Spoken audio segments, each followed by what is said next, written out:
I want to give you 5 things that I think can help your student video projects be better, which one helps them because, with every single unit, ELU, whatever the case may be, not only are you giving them a chance to learn the content they need to learn, but also develop some of those extra skills that they can use later on.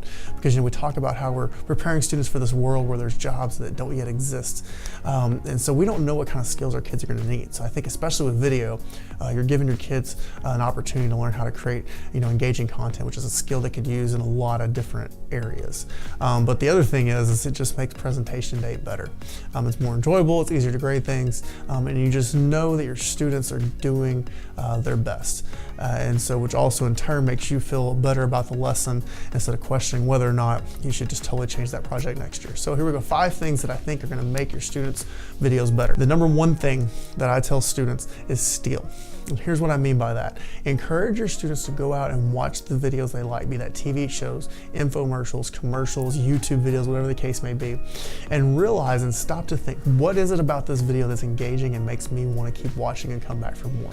Maybe you do that for them. Go find some examples, good and bad, in the category you're dealing with, the guidelines for your project, and have them look at those and start to pick apart, what is it that makes me want to come back and watch this video again or makes me never want to look at it? All right, the second thing that's going to make those videos better is music. Music is just engaging, it helps bring us in, keep us entertained, and so adding in music. So there's a great site, it's called bensound.com. They have royalty-free music that your students can use for videos. Now after like page 4 or 5, there starts to be some paid options, but I'm telling you, the free ones are great. I use them in a lot of my videos. There's one in this video right now. And so it's just a great option. Your kids can preview everything, download it, find the music that fits the mood, whether you're having them make a little scary short film to an infomercial. Whatever the case may be, music is going to be a great thing. The next thing is change things up. So I encourage you, maybe start small. Tell your students there's got to be at least 3 cuts. And what I mean is 3 moments where the movie changes, the video changes. Be that different camera angles, be that going to some other footage, different scenes, whatever the case may be. It seems like whenever we do this, our students end up having themselves standing in front of a camera phone for 30 seconds to 60 seconds, whatever the project minimum is, and just talking. And that's not how we like videos. We like for things to change. And so I encourage you, because this does take time. And it's hard to figure out at first, well, how many cuts should I do unless your kids are just natural at it or they've already taken a video class. But setting a specific guideline, it's like I said, maybe 3, because depending on how long they have to work on this project, makes it engaging without overwhelming them or making them feel defeated. The number 4 thing, and maybe this should be the number 1 thing, is B-roll.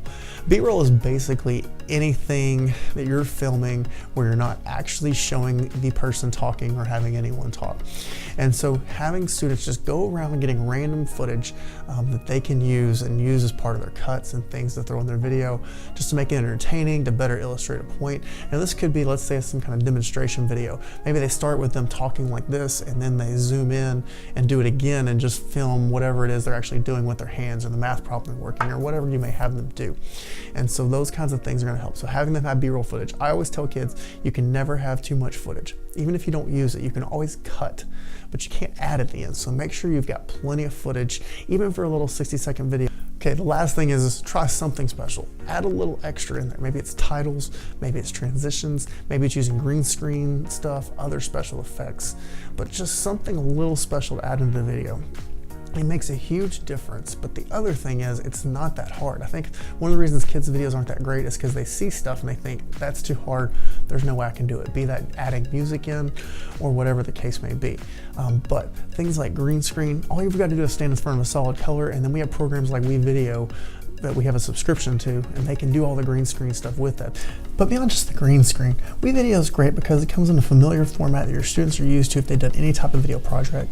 It has lots of great built-in media with the chance for them to upload and share and collaborate with other media. It's got transitions, audio, text effects, titles, all sorts of other motion graphics, and anything your students might need to make their projects look professional. So I encourage you to maybe put some guidelines in, or at least encourage and suggest to them to really think about when they step back at the end of that video, what 1 or 2 more things could they add in to make it great.